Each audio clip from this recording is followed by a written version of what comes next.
नमस्कार, हरियाणा न्यूज में आप सभी का स्वागत है और मैं हूं आपके साथ करण खुराना। रुक करेंगे सुपरफास्ट 100 का। दिल्ली के अंबेडकर इंटरनेशनल सेंटर में बीजेपी संसदीय दल की बैठक हुई, जिसमें पीएम मोदी, बीजेपी के राष्ट्रीय अध्यक्ष जेपी नड्डा और अमित शाह समेत कई केंद्रीय मंत्री मौजूद रहे।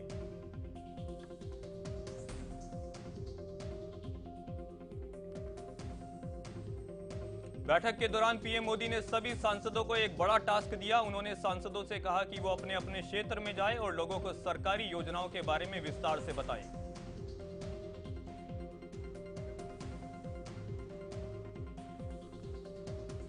5 राज्यों के विधानसभा चुनाव में मिली हार के बाद मंगलवार को कांग्रेस संसदीय दल की बैठक हुई। बैठक में मौजूदा राजनीतिक हालात पर चर्चा की गई। वर्तमान समय में अपने सबसे खराब दौर से गुजर रही कांग्रेस के लिए सोनिया गांधी ने कहा कि कांग्रेस के लिए आगे की राह पहले से भी कई चुनौतीपूर्ण रहने वाली है। उन्होंने कहा कि हमारे लचीलेपन की भावना की कड़ी परीक्षा है। सोनिया गांधी ने कहा, कांग्रेस में परिवर्तन न सिर्फ पार्टी के लिए बल्कि देश के लिए भी आवश्यक है। उन्होंने कहा कि हालिया चुनाव में मिली हार के बाद कांग्रेस के सभी नेता दुखी है। बैठक के दौरान सोनिया गांधी ने मोदी सरकार पर भी हमला किया। उन्होंने कहा कि बीजेपी बांटने वाली राजनीति कर रही है, जिसके खिलाफ मिलकर लड़ेंगे।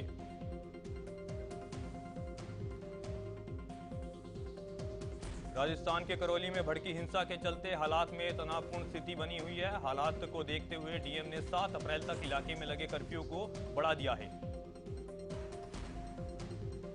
राजस्थान कांग्रेस ने करौली कांड को लेकर 3 सदस्यीय फैक्ट फाइंडिंग समिति का भी गठन किया है, जबकि पुलिस ने इस मामले में कार्रवाई करते हुए 46 लोगों को गिरफ्तार कर लिया है। करौली हिंसा के दौरान साहस दिखाकर बच्चे समेत 3 लोगों की जिंदगी बचाने वाले राजस्थान पुलिस के कांस्टेबल नरेश शर्मा की हर जगह तारीफ हो रही है। इस बीच राजस्थान के सीएम ने भी कांस्टेबल का सलाम किया। राजस्थान के सीएम अशोक गहलोत ने पुलिस कांस्टेबल का प्रमोशन का तोहफा भी दिया। उन्होंने फोन कर बताया कि कांस्टेबल से हेड कांस्टेबल उन्हें बना दिया गया है।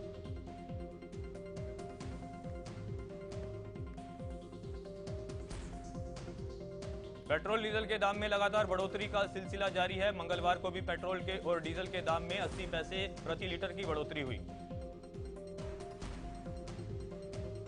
पेट्रोल डीजल के दाम में हुई बढ़ोतरी के बाद दिल्ली में पेट्रोल 104 रुपये 61 पैसे प्रति लीटर हो गया है, जबकि डीजल की कीमत 95 रुपये 87 पैसे प्रति लीटर हो गई है। पिछले 2 हफ्तों में पेट्रोल डीजल के दाम में 13 बार बढ़ चुके हैं। इन 2 हफ्तों में ही पेट्रोल 9 रुपये 20 पैसे प्रति लीटर महंगा हो गया है।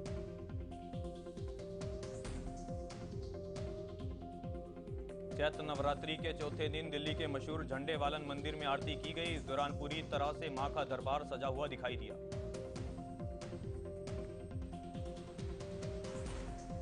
रूस और यूक्रेन के बीच जंग 41वें दिन भी जारी है। इस बीच रूसी सेना यूक्रेन की राजधानी कीव के आसपास के इलाकों को खाली कर रही है।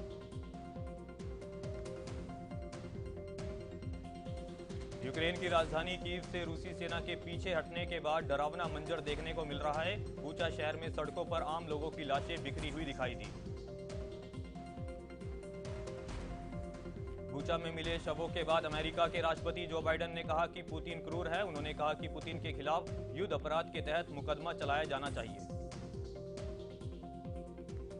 बाइडेन ने कहा कि बूचा में क्या हुआ ये सभी ने देखा। उन्होंने पुतिन को अपराधी भी बताया। बता दें कि बाइडेन का ये बयान यूक्रेन के राष्ट्रपति के बूचा और कीव के दौरे के बाद आया है।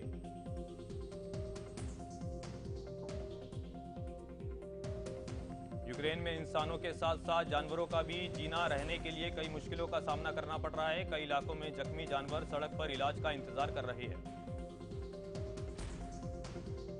कीव में मौजूद एनिमल शेल्टर में 355 कुत्तों की मौत हो गई। इन कुत्तों की मौत की वजह कोई मिसाइल या बम नहीं, बल्कि खाने और पीने की कमी है। रूस और यूक्रेन के युद्ध का असर बेजुबान जानवरों पर काफी ज्यादा पड़ा है। जहां एनिमल शेल्टर में 355 कुत्तों की जान चली गई, वहीं शेल्टर में 150 कुत्तों को सुरक्षित भी बाहर निकाला गया। जंग के कारण पश्चिमी देशों की ओर से लगाए गए प्रतिबंधों के चलते रूस में दवाइयों की कमी हो गई है। रूस के स्वास्थ्य अधिकारी ने कहा कि ये कमी घबराकर दवाएं खरीदने और प्रतिबंधों के चलते बनी। रूस के राष्ट्रपति ने 24 फरवरी को यूक्रेन के खिलाफ जंग का ऐलान किया था। महीने भर से चली आ रही जंग के बाद भी रूसी सेना यूक्रेन के कुछ ही हिस्सों पर कब्जा कर पाई है।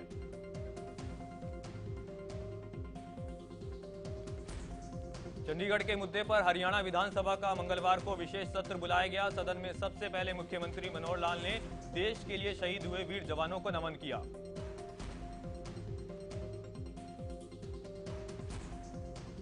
नेता प्रतिपक्ष भूपेंद्र सिंह हुड्डा ने भी सदन में शोक प्रस्ताव पढ़ा। सदन में दिवंगत आत्माओं की शांति के लिए 2 मिनट का मौन रखकर शोक व्यक्त किया गया।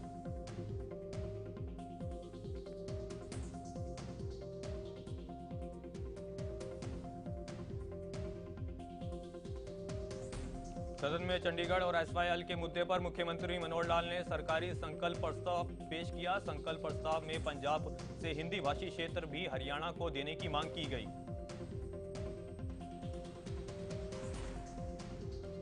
सीएम मनोहर लाल ने कहा कि चंडीगढ़ के दावे पर हरियाणा अपना अधिकार बरकरार रखेगा। पंजाब ऐसा कोई कदम न उठाए जिससे कि संतुलन बिगड़ जाए। सीएम ने कहा कि चंडीगढ़ प्रशासन में हरियाणा के अधिकारियों की भागीदारी कम हो रही है। उन्होंने केंद्र सरकार से मांग करते हुए कहा कि इस पर ध्यान देना चाहिए। चंडीगढ़ के मुद्दे पर सदन में हरियाणा का दम दिखा। सभी नेताओं ने एक होकर पंजाब के प्रस्ताव का विरोध किया। इस दौरान सिरसा विधायक गोपाल कांडा ने भी हरियाणा सरकार के प्रस्ताव का समर्थन किया। सदन में नेता प्रतिपक्ष भूपेंद्र सिंह हुड्डा ने पंजाब विधानसभा में पारित हुए प्रस्ताव को गंभीर मामला बताया। उन्होंने कहा कि हरियाणा के साथ खिलवाड़ किया गया है। भूपेंद्र सिंह हुड्डा ने कहा चंडीगढ़ को लेकर पारित हुए पंजाब सरकार के प्रस्ताव का कोई मतलब नहीं है। उन्होंने कहा कि ये राजनीतिक जुमले के लिए किया गया है। भूपेंद्र सिंह हुड्डा ने कहा पंजाब एल्डर ब्रदर की बजाय बिग ब्रदर बन रहा है। हमें बिग ब्रदर मंजूर नहीं है। हम चाहते हैं कि पंजाब एल्डर ब्रदर बना रहे।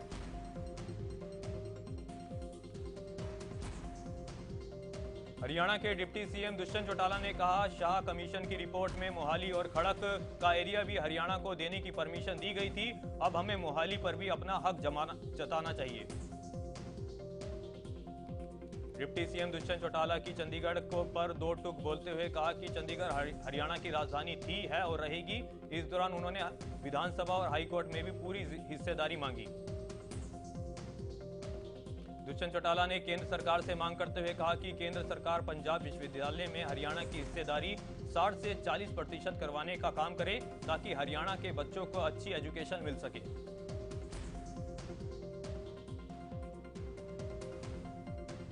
हरियाणा के गृह मंत्री अनिल विज ने कहा कि पंजाब सरकार चंडीगढ़ को लेकर जो प्रस्ताव पास किया है वो राजनीतिक प्रस्ताव और शरारतपूर्ण प्रस्ताव है।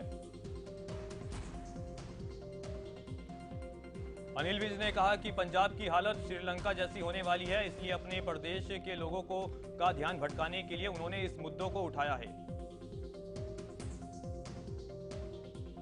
अनिल विज ने आम आदमी पार्टी पर भी तंज कसा। उन्होंने कहा कि 4 दिन की पार्टी अभी शिशु काल में है, दूध के दांत अभी निकले भी नहीं हैं। अनिल विज ने कहा साल 1967 में जब हरियाणा बना था तो हमारी हालत ठीक नहीं थी, लेकिन हरियाणा के लोगों ने मेहनत करके प्रदेश को तरक्की तक पहुंचाया। आज हरियाणा की इकोनॉमी ग्रोथ पंजाब से ज्यादा है।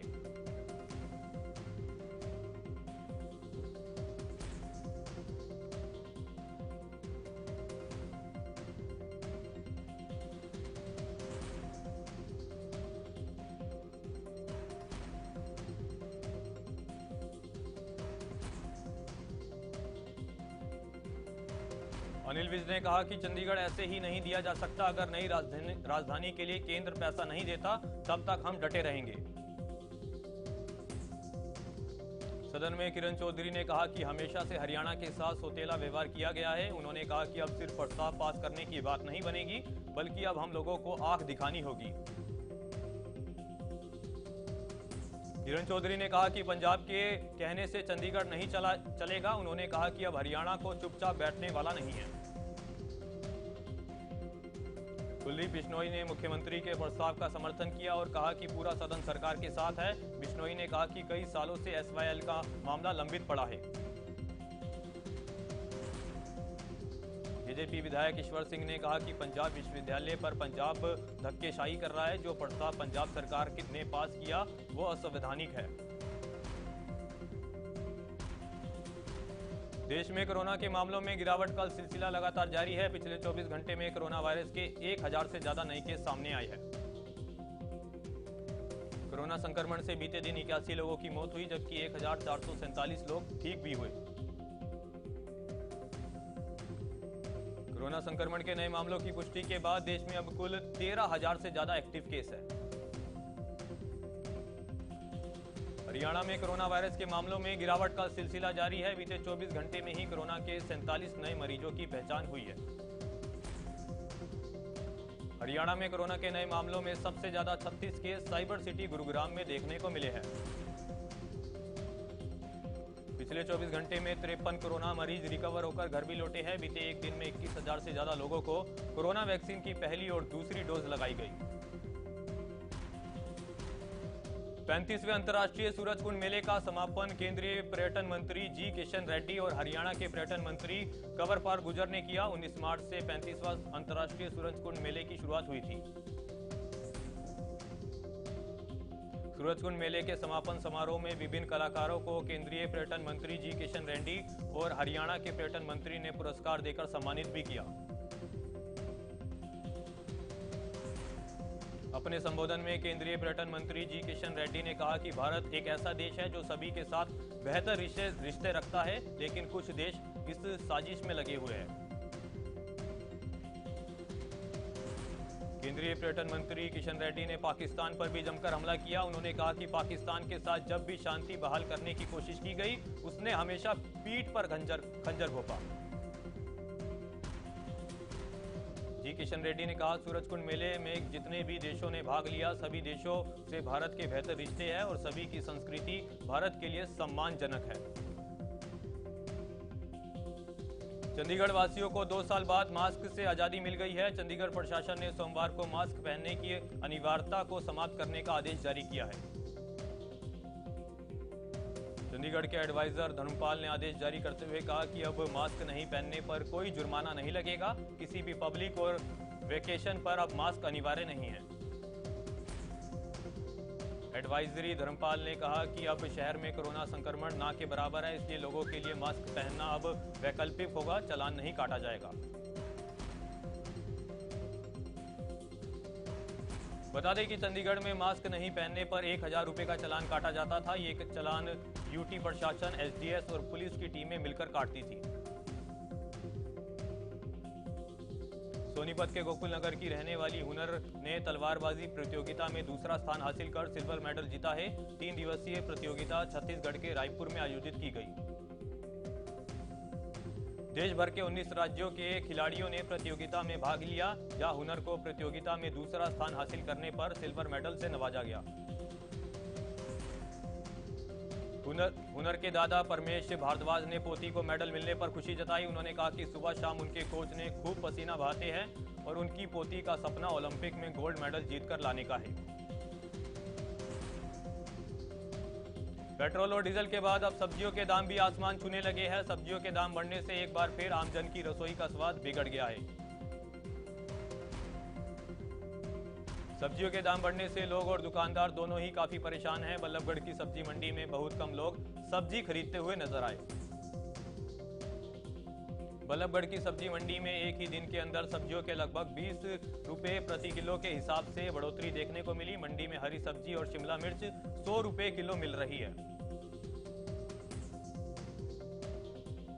लोगों ने कहा था कश्मीर फाइल्स फिल्म ने कश्मीरी पंडितों का दर्द सिर्फ 2% बताया है, जबकि 98% दर्द फिल्म में नहीं दिखाया गया। प्रदर्शन कर रहे लोगों ने देश को हिंदू राष्ट्र घोषित करने की मांग भी की। लोगों ने कहा कि हम अपने ही देश के अंदर सुरक्षित नहीं हैं।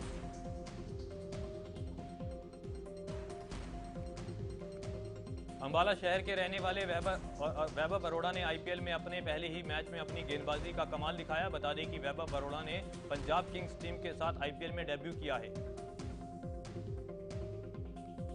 वैभव बरोड़ा ने अपना पहला मैच चेन्नई सुपर किंग्स के खिलाफ खेला, जिसमें उन्होंने सीनियर खिलाड़ी रोबिन उथप्पा और मोइन अली का विकेट लिया। वैभव अरोड़ा के आईपीएल में अच्छे प्रदर्शन से पूरे अंबाला में जश्न का माहौल है। इसी के साथ वैभव के परिवार वालों ने खुशी की लहर दिखी। फतेहाबाद में खाद्य आपूर्ति विभाग के विभिन्न गोदामों में ड्यूटी करने वाले चौकीदारों को पिछले कई महीनों से वेतन नहीं मिला, जिसके कारण उन्हें कई परेशानियों का सामना करना पड़ रहा है। चौकीदारों ने डीएफएससी से जल्द वेतन दिलवाने की मांग की। इसी के साथ भुगतान न होने पर चौकीदारों ने आंदोलन करने की भी चेतावनी दी।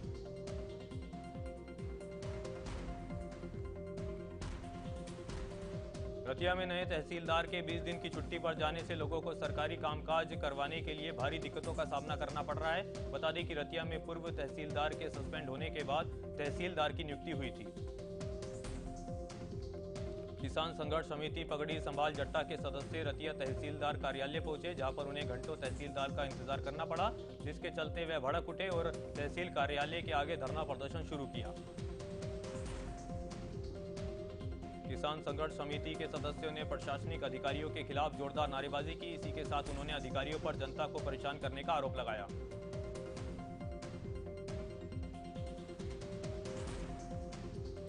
गोहाना के खानपुर कला में एक महिला मेडिकल कॉलेज में 75 अनुबंधित कर्मचारियों का काम से हटा दिया गया, जिसके विरोध करते हुए कर्मचारियों ने डायरेक्टर ऑफिस के सामने जोरदार प्रदर्शन किया।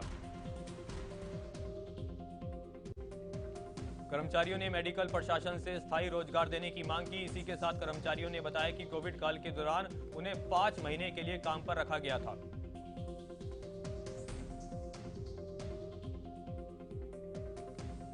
धरने पर बैठे कर्मचारियों ने बताया कि उनका 2 बार 3 महीने का समय भी बढ़ाया गया, लेकिन अब बिना किसी सूचना के ही 75 कर्मचारियों को निकाल दिया गया।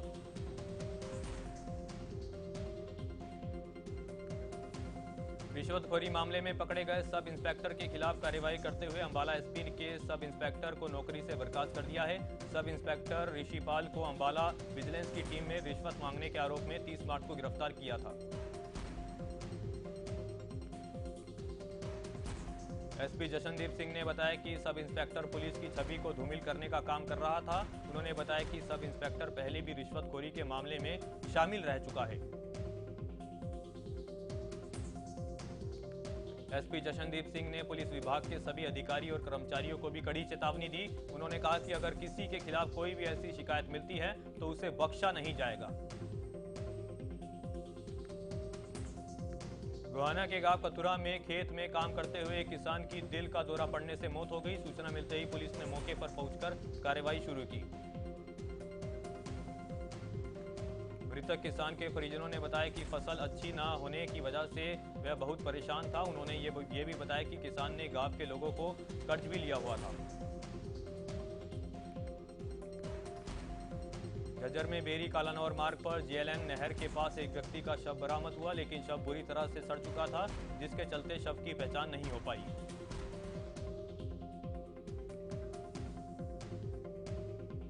पुलिस ने शव को पोस्टमार्टम के लिए भिजवाकर मामले की जांच शुरू कर दी है। वही व्यक्ति ने आत्महत्या की या इसकी हत्या हुई, इसकी जांच की जा रही है।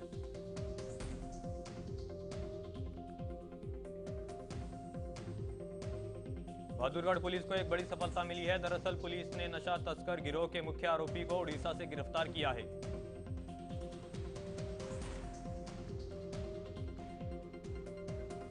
आरोपी आंध्र प्रदेश से सस्ते दामों में गांजा खरीदकर देश भर के अलग अलग तस्करों को सप्लाई करता था। पकड़े गए आरोपी की पहचान उड़ीसा निवासी सोनू के रूप में हुई है।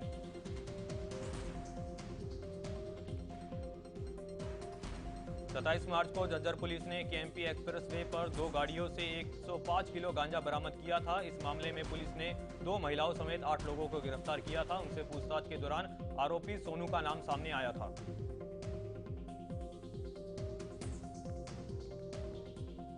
रेवाड़ी महेंद्रगढ़ मार्ग पर नांगल मुंदी के पास एक कार अनियंत्रित होकर पेड़ से टकरा गई। हादसे में 2 महिलाओं की मौके पर ही मौत हो गई, जबकि 3 बच्चे समेत 5 लोग घायल हो गए।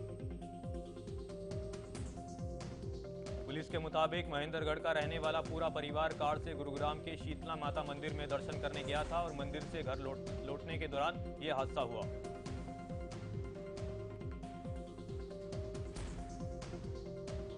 बहादुरगढ़ नजफगढ़ रोड पर सड़क पर खड़ी दो गाड़ियों में अचानक आग लग गई, जिससे इलाके में हड़कंप मच गया। हालांकि आग लगने की वजह का खुलासा नहीं हो पाया है।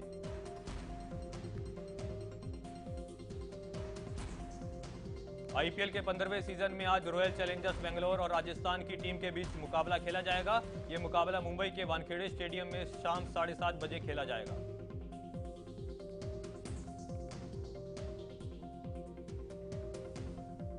आईपीएल 2022 के 12वें मुकाबले में लखनऊ सुपर जायंट्स ने सनराइजर हैदराबाद को 12 रनों से मात दी।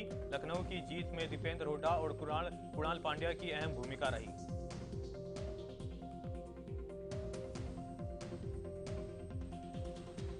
चेतेश्वर पुजारा को रूस और यूक्रेन के बीच चल रहे युद्ध के कारण बड़ा झटका लगा है। दरअसल पुजारा काउंट्री चैंपियनशिप में सेसेक्स के खिलाफ मुकाबले से बाहर हो गए हैं। चेतेश्वर पुजारा वीजा मिलने में हो रही देरी के चलते पहले मैच में सेसेक्स की टीम के हिस्सा नहीं बन सकेंगे। वीजा मिलने में होने वाली देरी की वजह यूक्रेन पर रूस का हमला है। ग्रैमी अवार्ड जीतने पर भारतीय मूल की सिंगर फाल्गुनी शाह को और रिकी ग्रेस को पीएम मोदी ने शुभकामनाएं दी। बता दें कि फाल्गुनी शाह को यह अवार्ड उनकी एल्बम रहमान के लिए मिला है। श्रीलंका में चल रहे आर्थिक संकट के बीच बॉलीवुड एक्ट्रेस जैकलीन फर्नांडिस ने अपने देश का समर्थन किया। उन्होंने कहा कि दुनिया और मेरे देश के लोगों को किसी की जजमेंट की जरूरत नहीं है। जैकलीन फर्नांडिस ने कहा कि श्रीलंका को दुनिया की सपोर्ट की जरूरत है। साथ ही उन्होंने उनकी ताकत और भलाई के लिए 2 मिनट की प्रार्थना भी की।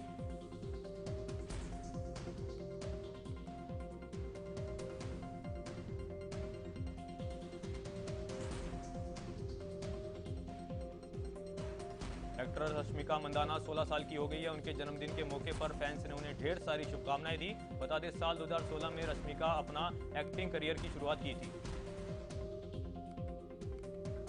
दक्षिण अमेरिकी देश इक्वाडोर की जेल में एक बार फिर दंगे हुए, जिसमें 20 लोगों की मौत हो गई और 5 लोग गंभीर रूप से घायल हो गए।